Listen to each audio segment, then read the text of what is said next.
The Public Employee Committee will come in session right now. Mr. Clerk, can you call the roll, please? Vice Chairman Boyd. Present. Alderman Davis. Present. Alderman Villa. Here. Alderman Arnowitz. Present. Alderman Ogilvie. Chairman Williamson. Here. Five present, we have a quorum.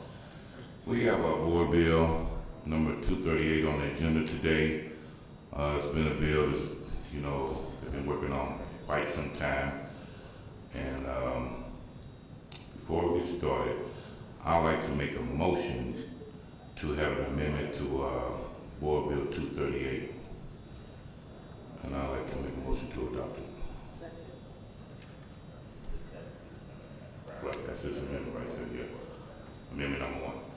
Let me read it. Got a good word. All right. Let's do it.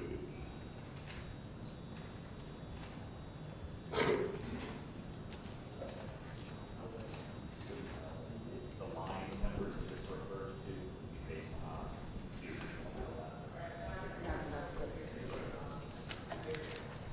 Mr. Clerk has notified me the line changes will be on the original bill and not the committee sub.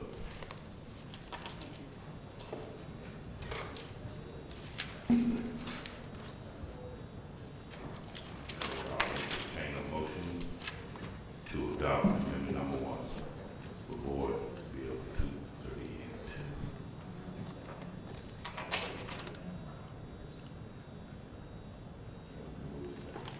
Mr. Chairman, are we going to need the original bill? It's there. The original bill is under that letter. You have it.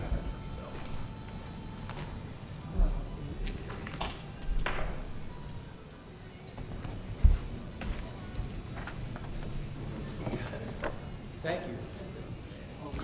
Okay, the amendment has been moved in second. Like I said earlier, we have Board Bill 238 in front of us.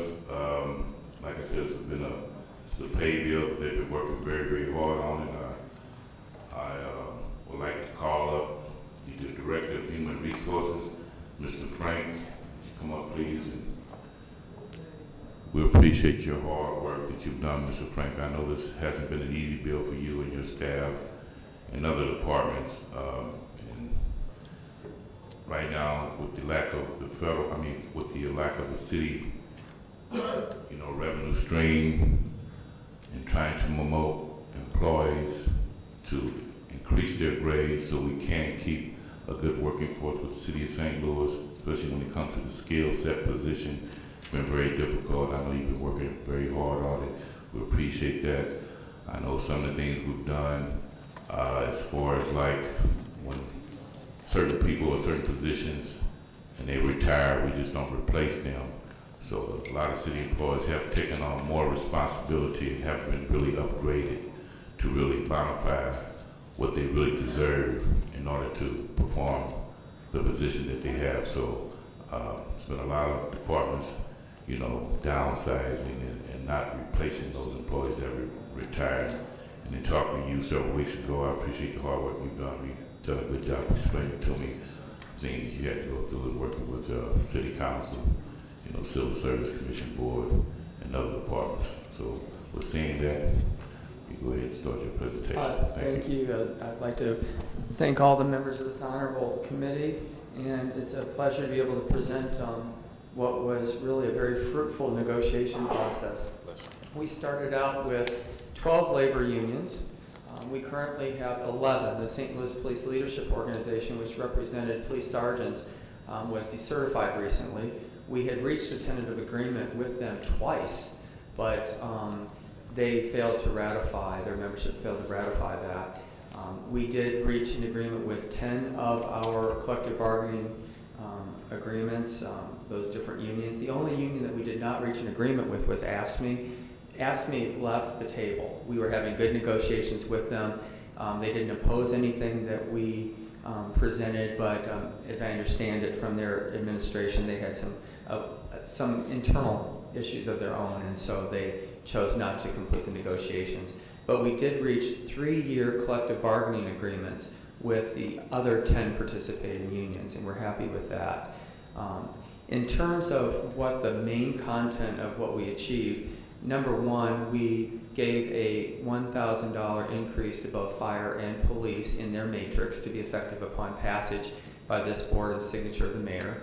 So that would be just $1,000 in addition. It was based much on the fact that a lot of our police officers are underpaid compared to the majority of other municipalities. We looked at both the Bureau of Labor Statistics as well as did a survey of 20 sister cities. We also used data from the Police Officers Association, and we looked at turnover rates. At one period of time, during a very few number of years, we lost over 150 police officers, and 75 of them were due to the fact that they left this city for other organizations that paid more.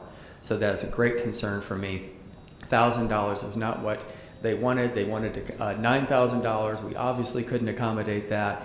We did what we can, and I'm urging the committee to take action. It has been a long process. We reached agreements with the other unions that did a fantastic job of working with us sometimes back in May and June, but the Police Officers Association was difficult. We had about a 70-page collective bargaining agreement that we had to work through with the St. Louis Police Officers Association, which I did not negotiate. It was a predecessor agreement, but it had a lot of provisions in it that were new to the city. We did reach an agreement with them, and then again, unfortunately, we did not conclude negotiations with the SLPLO, the sergeants, until mid-December. Immediately upon reaching that, we did move forward with the pay ordinance and completing the rest of the sections. The thing that this does for non-uniform people is it gives a sense of security by establishing a matrix system, a step system similar to fire and police. Something we talked about last year with the unions. The unions wanted it. The former head of the Public Employees Committee wanted it. The commission was in favor of it.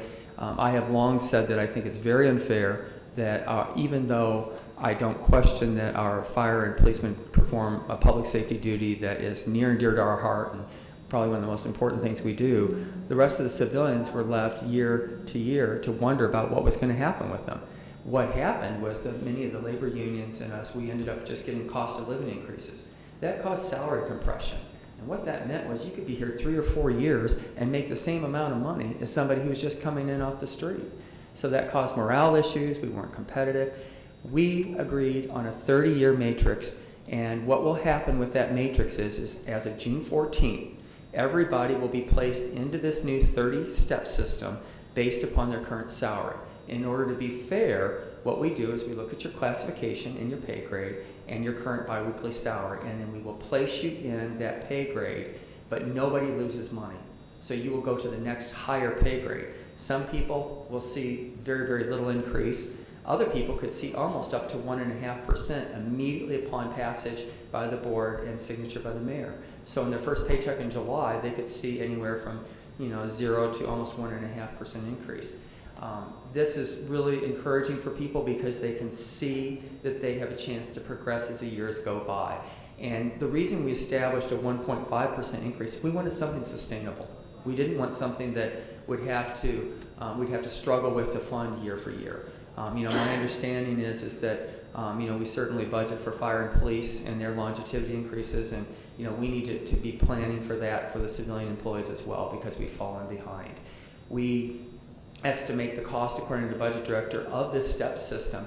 Just putting people into the STEP system will cost $1.6 million. So it is an investment.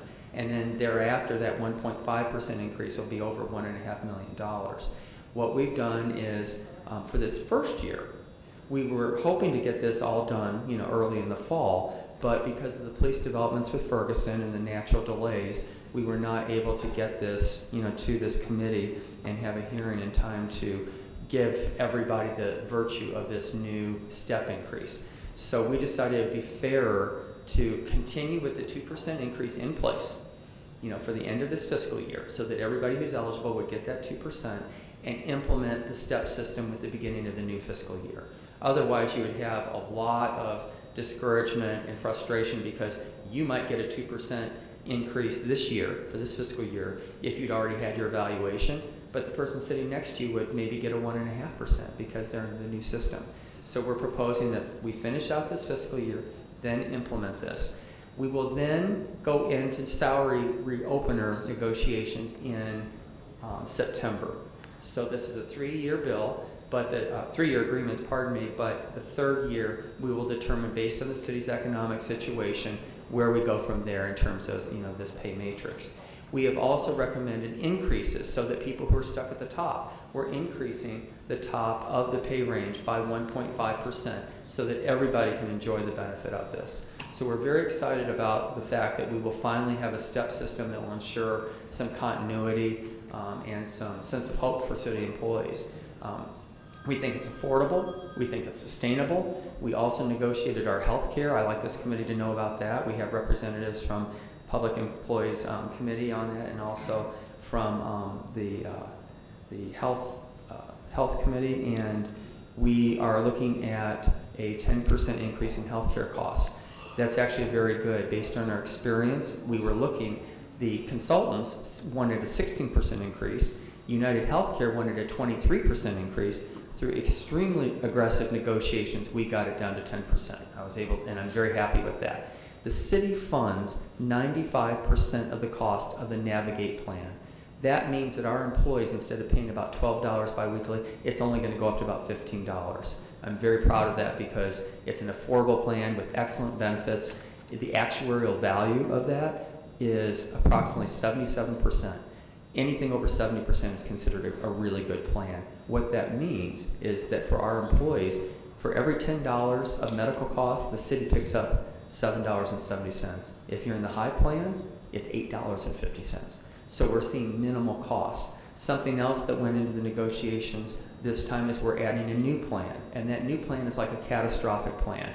The reason we're adding it is that it's going to be so much more affordable for people who are perhaps young and good or in good health, but want to have family coverage. And this is going to be a health services account, a health savings account, and it has the benefits of being able to have much more affordable premiums.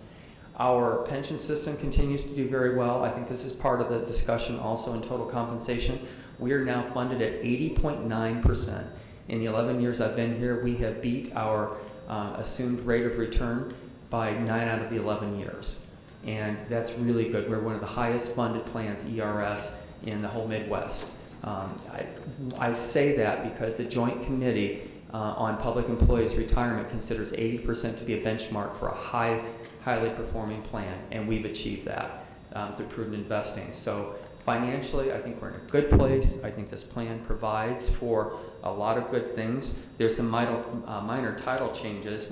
I recommended a change to fire commissioner and police commissioner, no change in the pay range, but simply changing their titles because anybody in our system who reports to a deputy director or director is a commissioner level. We did that. We brought some improvements to the police officer. We did that conversion, and we now have a police officer trainee. They can now participate in police retiree benefits. In addition to that, they can also participate in the police retirement system right from the beginning instead of losing essentially their whole training period. We've done some things also in terms of police. We had some take-backs through the negotiation process, and we were able to obtain several personal days back from the civilian employees. We also, for people who are now hired after 9/1/13 in terms of savings for this board, they will no longer get the police retiree insurance. That saves the city $9.5 thousand per year for retiree, and for people who are disabled, it's over $11,000 per year. So we saw some real savings there in terms of the negotiation process, and I'm glad to be able to report that. So we're starting to see some of the economy of scale and some of the savings through the transition. But that is the gist of what the changes were based on the bill that I presented to the Civil Service Commission. I understand there might be some wording changes, some small things that we need to change here, just like typos, etc. But that's my presentation. Again, those are the big points to the bill. Everything else remains pretty static, and I'd be glad to respond to any questions that the committee might have. Very good. I think you did an excellent job. Thank you. No bill is a perfect bill, but I think this is as close as we're probably going to get, with the hard work that you've done with the Service Commission, working with the unions and other city departments. All right, we'll go ahead and entertain some questions. We'll go down.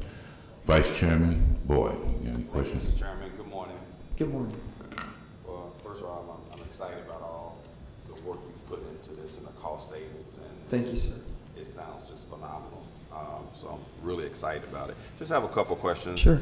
When was the last time city employees had a pay raise? I'm probably defer to Linda. I don't think. Actually, we get a matrix increase the last 2 years of 2%. There's been no across the board. Merit. And the reason we were doing the merit increases is because of the compression. I got a lot of complaints from city employees that the people who, first of all, merit increase costs half, so that's good. It saves more money. We're able to give twice the amount, a 2% merit increase versus a 1% across the board, because the dates are staggered throughout the year. So that's a good thing for people. And also now, again, it's very demoralizing for our staff when you've been here several years and you're making the same amount of money as what a new person is making. So this way we're seeing the progression of people based on their years of service and good service with the city. You have to still have a successful rating. If you don't get a successful rating, you don't get it, but you can appeal it to me. And if you don't like my department's decision, you can appeal it to the Civil Service Commission. But I'm proud of that system. In 5 years, and you'll see that in our annual report, in 5 years, only 2 employees appealed their service rating to the Civil Service Commission. So the employees are very satisfied with the system of checks and balances we have with the performance system. Let me ask you this. Under the merit system, is it possible that some employees don't get a merit? Very, very few. Again, if you don't get a merit increase, it would be, number one, you're at the very top of your range. We only have a couple of those people, and we've provided for that in this bill where we're raising the top of the range by 1.5%. And the other people would be people who are placed on a disciplinary mandatory improvement plan. They have a certain period of time to get their performance together. If they don't, they're terminated. So it's just a handful of people. And again, that's where that appeal process comes in. If you get a mandatory improvement plan, you can appeal it to my department. And many times we reverse that. I'm a little puzzled that so many city employees say, we haven't had a raise in 5 years, 6 years. We haven't had a raise. And I'm thinking, I thought there was a raise. There have been raises. And I'd like to add, and I absolutely love the fire and police union reps that we've had a good time shouting at each other at the table. But they don't consider their longevity raise, a step raise, a raise. And I absolutely present to this committee that's not true. If it shows up on your paycheck, is that not a raise? So, at the beginning of their steps, they get like a 6%, 5.5%, 5%, huge increases. And at after 10 years, it goes down to about 1%. And by the time you're, like at 14, 15 years, I explained to the chairman, we're talking about very, very small amounts. What I like about the system we've developed is it's consistent throughout the entire 30 years. It's 1.5% through all the different stages. And I think that is more fair for employees, and it's more of an incentive for many of our long-term employees. That's greatly appreciated. I never understood how some people could get the same pay, come in, and someone's been like 15 years. Now, would that affect the Board of Aldermen employees too? Because I know our secretaries all pretty much make the same pay. We don't. Our pay plan does not include the executive positions, and the only time that the elected officials receive an increase, as I understand it, is when there's actually a across the board kind of increase. So. I'm not worried about the alderman. I was concerned about staff. Yeah, we don't have any authority at all over your staff. Sometimes the board will ask me to do studies. And so we've done studies of your staff before if you think there's a misclassification, or if you want assistance in terms of us recruiting and selecting or testing. We do that for you, but that's upon request only. We have no authority. Well, I certainly hope we as a Board of Aldermen would take care of our staff and put them on a matrix system like the rest of the city seems to be going. It's only fair. I would certainly think so. It's only fair. The other trivial question is, so now we can't call him the police chief after this passed. We have to call him the police commissioner. Commissioner, just like our forestry commissioner. Right. And that's what the charter Streets says. commissioner. So- Yeah. And I have not, there's no accompanying change in pay grade. It's just simply a title change to make it more consistent across the board. Thank you. I appreciate the hard work. Oh, thank you, sir. Okay, very good. Alderwoman Davis, you have any questions? You're welcome. So you said some things that made me happy, but I want to have a little bit of clarification on two things. Okay. The police department now has the privilege of being a part of the Civil Service Commission to go for review. Correct. Okay.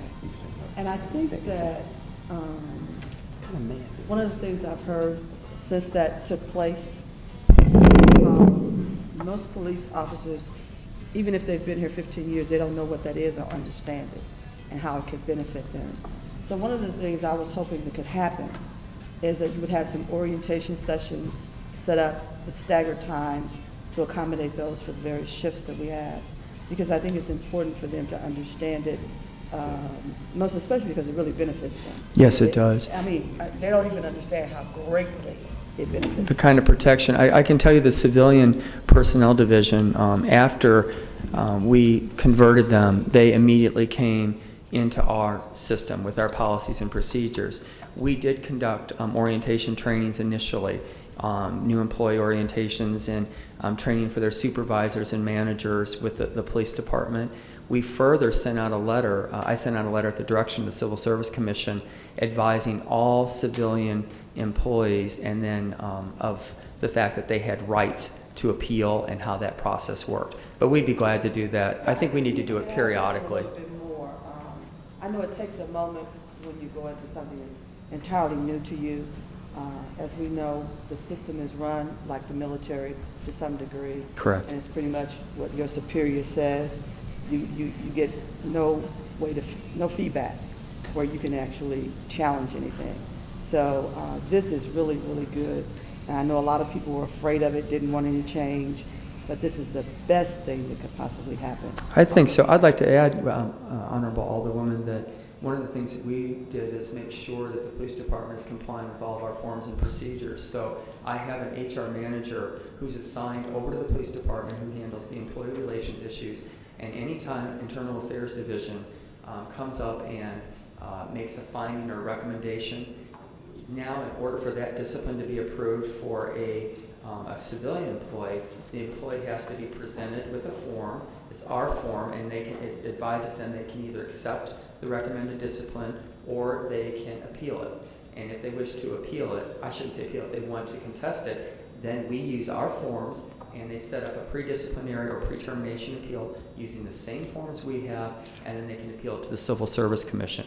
We also adopted Civil Service Rule 19, which now allows the police officers to also appeal discipline of 15 days or less suspension to the Civil Service Commission, which they did not have before.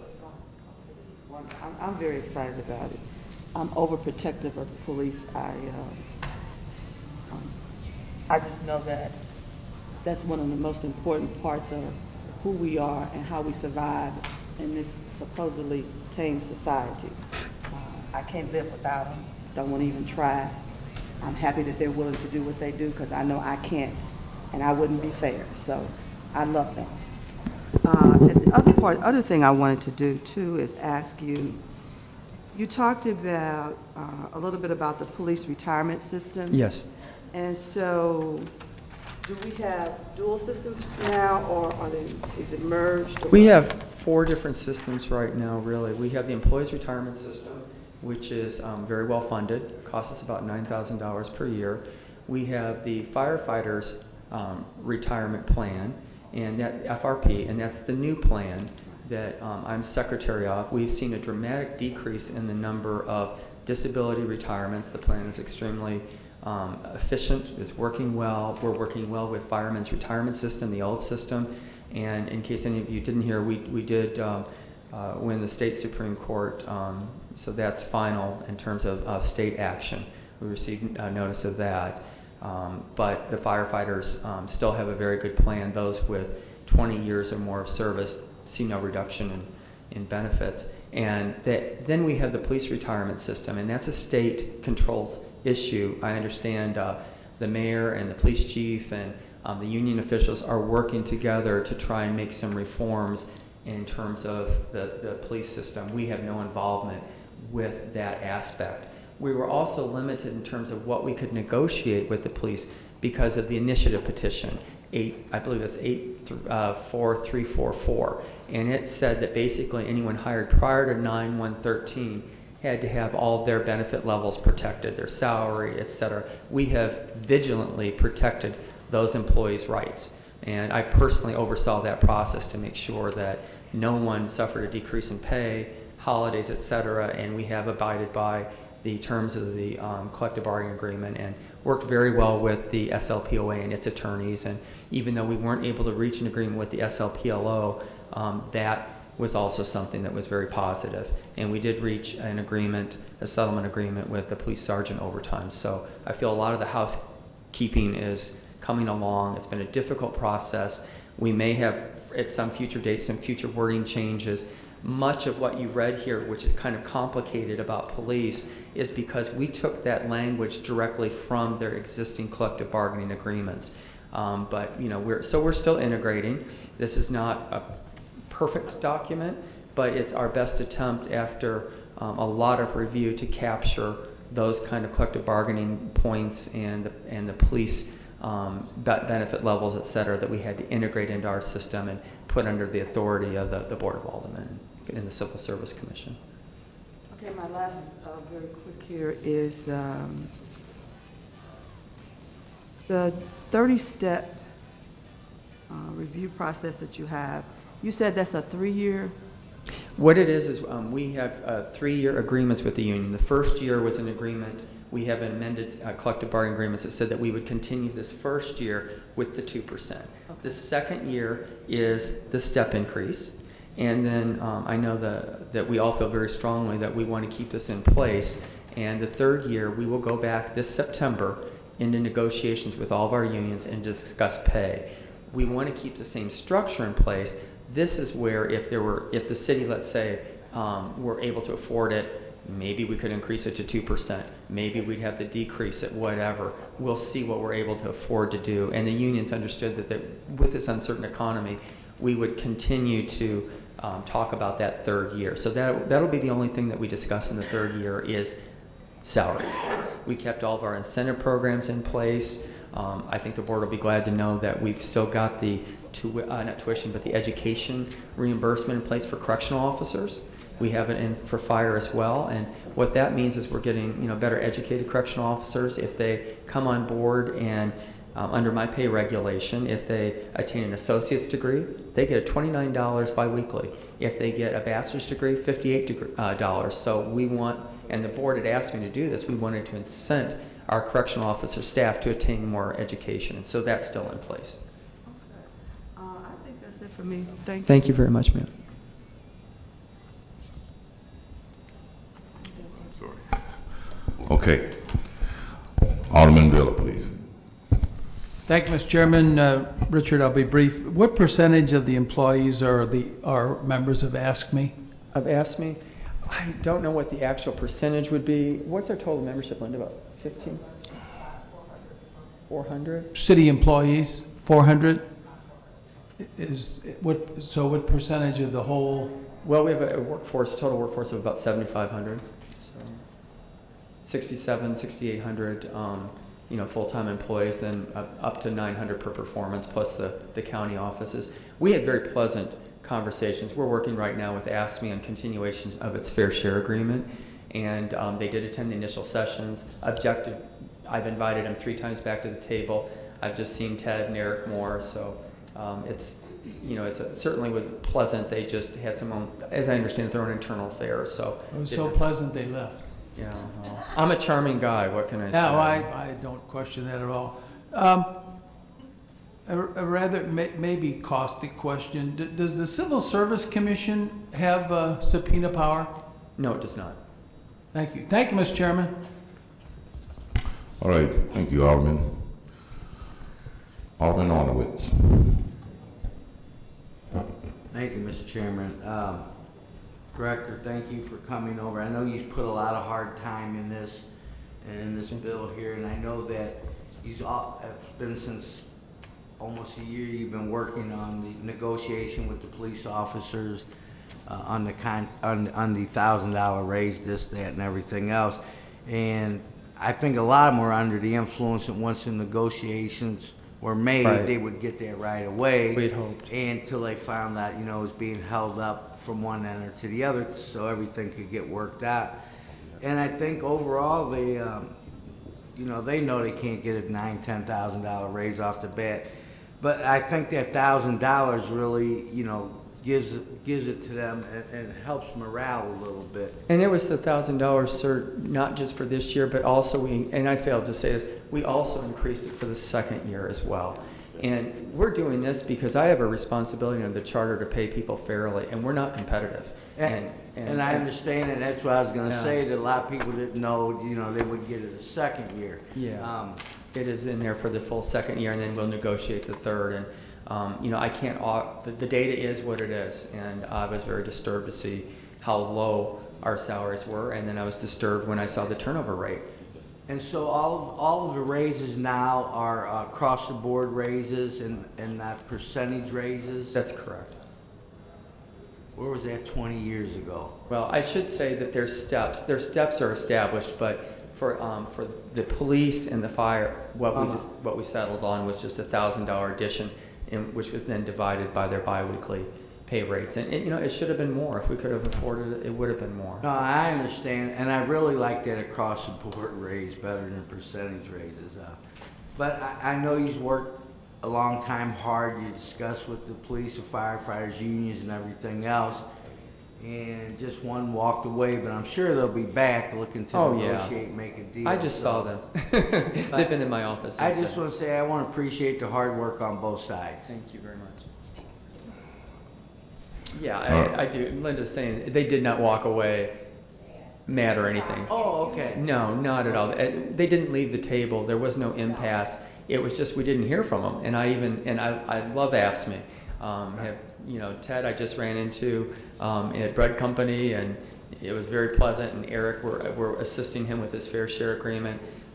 It's just that they have gone through some internal reorganizations and have not returned to the table. But we certainly will afford them, the same type of privileges that anybody else would have here. And we're hoping they return very shortly. And me also, but thank you very much. Thank you. All right, thank you, Alderman. Alderman Ogilvy. Thank you, Mr. Chairman.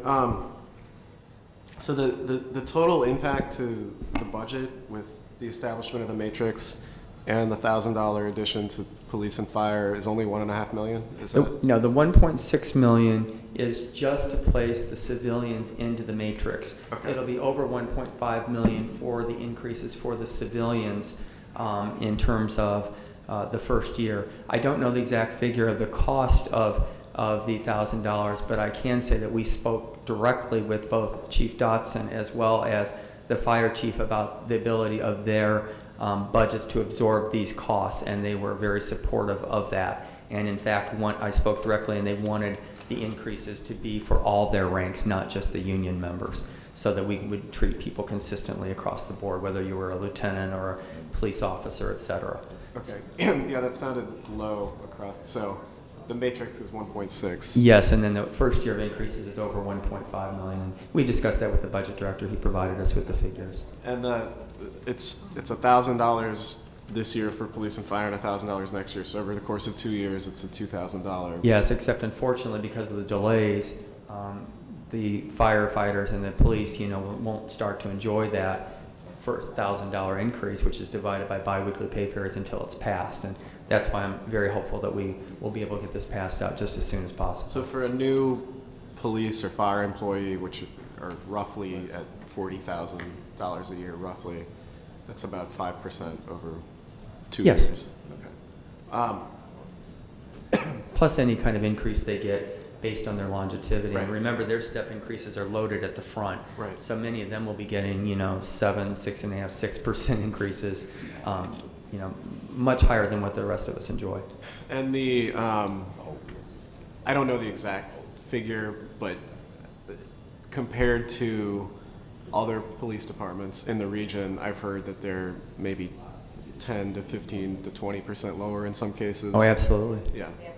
So Absolutely. This makes up a little bit of that. It's a good faith attempt, and I thank the unions for recognizing that it's more of a show of good faith than really impacting their pocketbook a whole lot. But yeah, and that's something we're going to continue to address. We've also done some new incentive programs for them in terms of wellness. We've got and that's something I'm excited about. We've had concerns about firefighters going on disability, and so we have a wellness program that gives them an incentive if they pass a physical examination and provide us documentation. And with the police department, we negotiated a plan where they also can be incented based on participating, passing a physical, taking it and passing it. And that used to be mandatory, and some people failed it and then would go on administrative suspension. I talked to my benefits manager over in the police department. We're tracking it. More people are passing the exam now, the physical exam, than before. We're up to 90%. People are training for it because they want that incentive. And one of the things I hope to do is be able to do something similar with that with the fire department. I've talked to its leadership, and it's voluntary, but I think those are good things to be able to get our employees healthier, have healthier police officers, and healthier firefighters. And just two last questions, I guess. The establishment of a matrix system for all city employees seems like an enormous change, right? I mean, this is sort of a momentous occasion. I think so. I think it's a wonderful day. If it happens, it gives a sense of hope, and I think then we need to be prepared to budget for this. We've made this. The unions agreed to do this at a 1.5%, so it would be sustainable. And that figure wasn't pulled out of a book, obviously. And I know all of you know our growth rate is about 1.5%. So that's why we want it. We want to start thinking that this is something employees can rely on. And then the only thing we have to talk about is if the city has gains or decreases, then we can, adjust that. So I think it adds some predictability for the budgeting process and future for employees, because we've had a lot of turnover recently, even in my department, where people don't see raises or they don't know. People took furloughs, as you all know. So it's a good thing, a very positive thing. And then my last question, I know you touched on this a little bit, but describe again, you mentioned savings, which we're now starting to realize a couple years after local police control being in effect. Maybe go through some high points there. Yeah, I think we're starting to look for economy of scale. We're going to be doing that with our health insurance contracts. We had a lot of housekeeping to do. There was a lot of times where the police department didn't follow like our RFP procedures. We're ensuring that there are contracts in place, that they're efficient, that their health plans are appropriately administered. We're looking at redundancies. So we're identifying positions that don't need to be filled. I know the various operating heads have already eliminated a number of positions through attrition where we haven't needed to fill them. So we're hoping to gain economy there. When we go out for like our long-term disability programs, we can combine them. I've already combined our EAP programs, which is a cost. So we got a better rate by doing that. Anytime there's a programmatic or benefit issue, we're looking to see if it makes sense to be able to do it. And again, with the police health care, we already negotiated away, some of the benefits for police retiree insurance, which is extremely expensive. It's called an OPEB, and those are things that go on the books and affect our credit rating, et cetera. So, we've been pretty vigilant about trying to look at, combining services, and certainly even within my own department, I've red flag positions that once those people leave, we will not be filling some of them. So I'm seeing that happen across different departments. Linda, you handle the TOs. Do you see that happening too? It's happening all over. I couldn't hear her. But Yeah, there's a lot of departments looking at all their positions and reconfiguring and everything on how they want to do their business with their vacant and leaving them vacant. And I'm sure they'll cut them out of their budget. Okay. Thank you. Okay. Thank you, Alderman. I think Alderman Billy has another question. Thank you, Mr. Chairman, for permitting me to ask one more question. Richard, was the transition between state control to city control cause any particular problems, or was it? I started taking Valium. Literally. Yeah, there were problems with discipline, there were problems with contracts.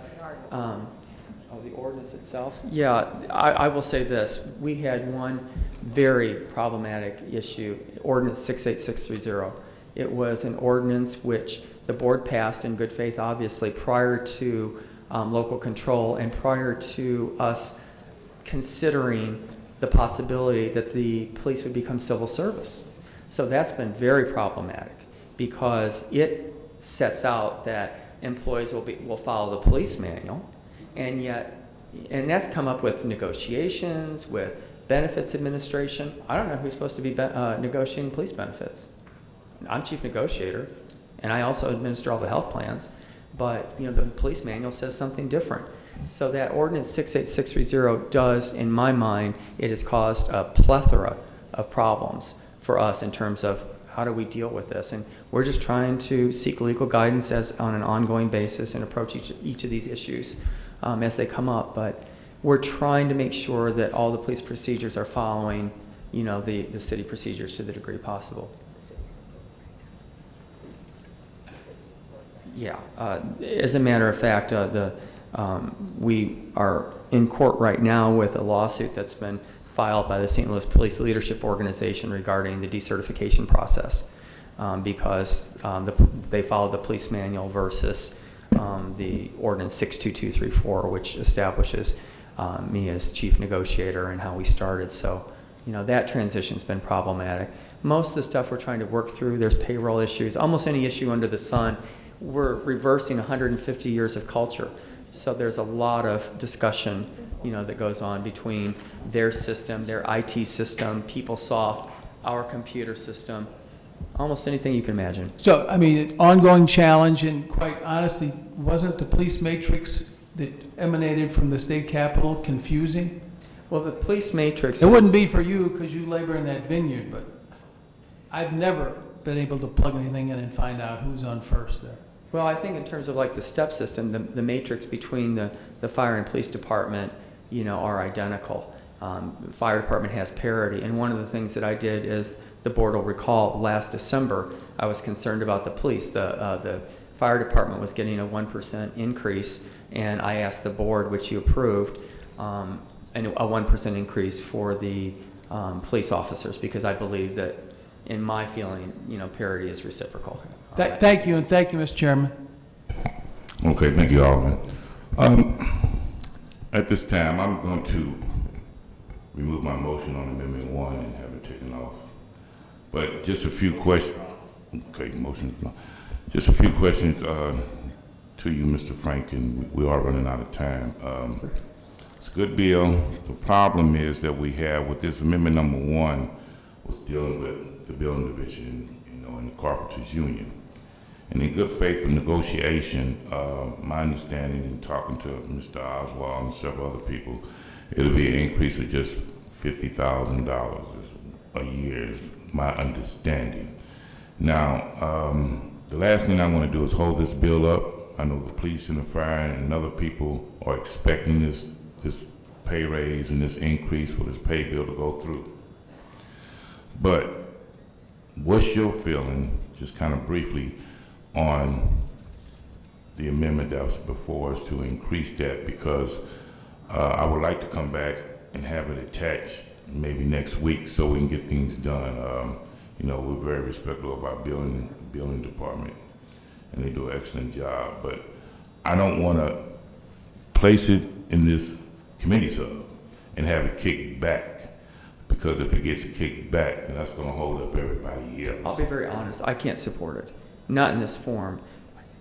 There's a process and procedure that I'm charged with administering, pay grades for all the different various trades, and we have many, many different job titles, and I haven't had a chance to study the impact of this. Mm-hmm. We had conversations about possible reorganization of the building division. I wrote back to Director of Public Safety Richard Gray about my concerns about certain elements of that, about just trading positions. We can't just switch titles and switch positions and elevate certain people. Sometimes we have to, open vacancies, et cetera.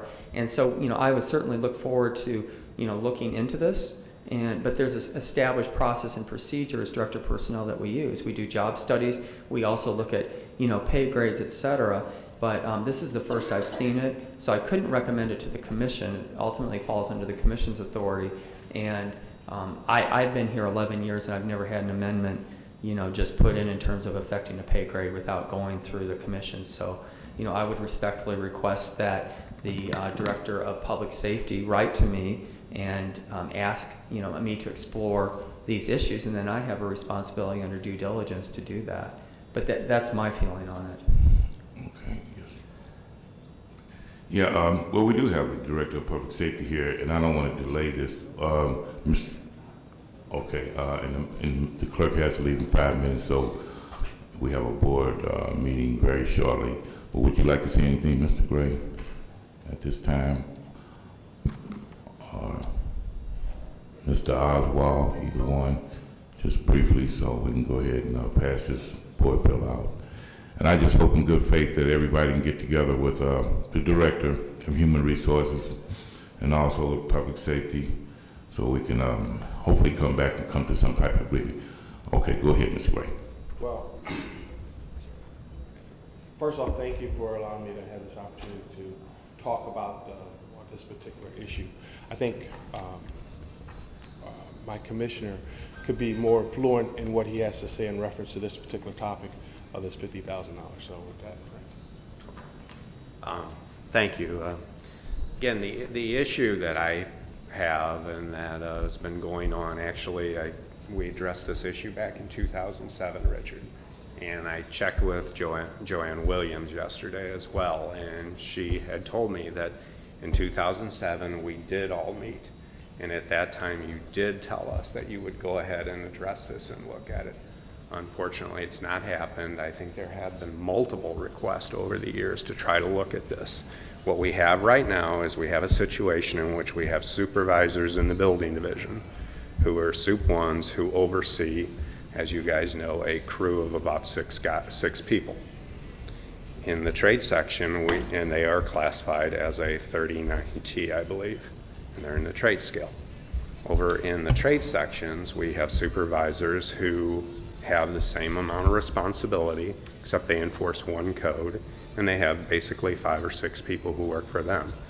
They are classified as a 15M. There's a substantial difference of responsibility there. In the building division, the Soup 2s, who oversee 50 people, 45 to 50 people, are classified as a 15M. I don't think it takes a brain surgeon to see we've got a real problem here. There's quite a bit of responsibility that's, okay? Okay, So thank you, Frank. what we'd like to do, and I think you stated it earlier, is that we will get with, if you don't mind, Richard, and we'll kind of work this out so that when it gets back to you, it'll be worked out to what we need to be able to accomplish it moving forward. Okay. So if you don't, I think we'll be happy to get together and sit Yeah, down I and think work it. so. I think as Linda Okay. indicated, this would impact multiple classifications, not just the building division. And I'm charged with treating like positions similarly. So we have other supervisor positions and trades. One thing that the board needs to remember is through negotiations, the trades have had expanded pay ranges. Under Director Duffy, they were expanded by 25%. We did that so that we could compete. There was a time a few years ago we couldn't get electricians. We Okay. couldn't get plumbers and pipe fitters. So I'm certainly happy. I just can't comment on. Right, on well, this right now. I would hope so. I hope you gentlemen can come to some type of agreement. Understand both sides, but I think it's only fair to sit down and talk about it so we can kind of get you kind of straightened out. Can I say something, sir? Yes, sir. One of the things that I've asked is that the Director of Personnel have the authority to extend pay ranges, not just 25%, but 40%. And the reason is we do have positions that are difficult to fill. We do have internal equities. And that's something that I administratively then can do. And I've talked to Mary Ellen and to Linda about that. And that's one of the reasons I wanted that in there, is to give me the authority to administratively work through issues like this when we have people who maybe have, because the trade schedule doesn't match up exactly with our management. And that would allow me to be able to work with the directors and resolve some of these issues. Okay. Thank you. All right, well, thank you, I appreciate it. Okay, I'm gonna make a motion to pass out Committee Sub Board Bill 238. Second. Mr. Clerk, it was my understanding we did not want the committee substitute. No, we did not want the amendment. Amendment. Sorry. Thank you, Mr. Chairman. Second. Mr. Clerk, please call the roll. Vice Chairman Boyd. Aye. Alderman Davis. Alderman Villa. Aye. Alderman Arnowitz. Aye. Alderman Ogilvy. Aye. Chairman Williamson. Aye. 6 aye votes, 0 no votes. Board Bill 238, committee substitute, that was a due pass recommendation. This committee hearing is adjourned.